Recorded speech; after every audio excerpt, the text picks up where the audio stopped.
Hey there, it's Brandon again, and I want to talk about safety. But first, I got to hear you. Take these earmuffs off, take the safety glasses off. Make it a little more personal. Whenever we climb a tree, you always have to wear a helmet. It's an ANSI OSHA rated helmet with a chin strap. You ever see a guy climb a tree without a chin strap on it?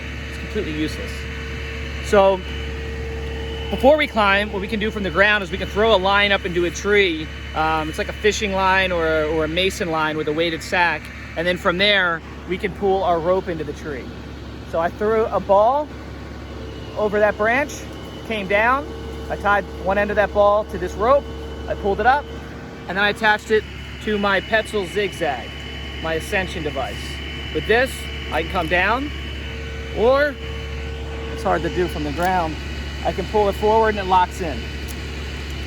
Okay? And that's how I go up.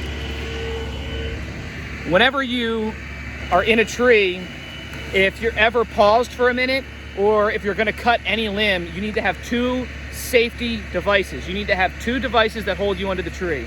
So it can be two climbing lines, or it can be two lanyards.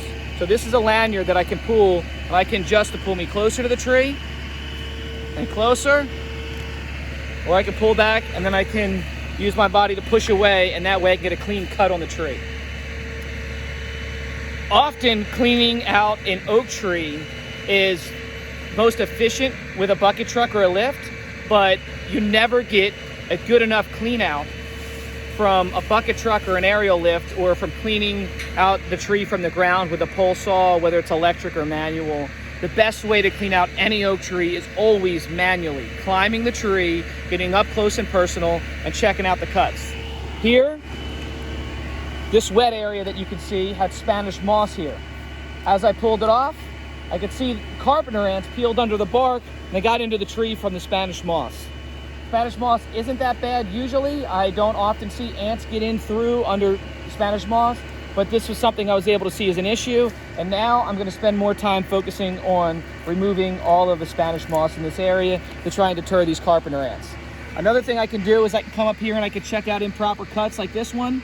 I can see the tree's having a hard time healing. You can see the old bark peels right off, and this is the new bark that's kind of rolling over it and kneading over like dough, and it's having a long time because this wasn't cut properly. This is something I can fix. Another thing is I can reach through and around branches to cut one that I couldn't get otherwise from the ground. You can't do that unless you're up close in the tree.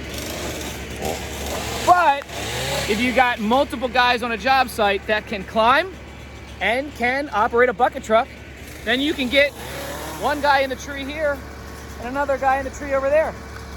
That's Mark. He's doing a good job. So I'm gonna focus on the inside of the tree. I'll get that down a lot faster. And Mark's gonna focus on the outside of the tree.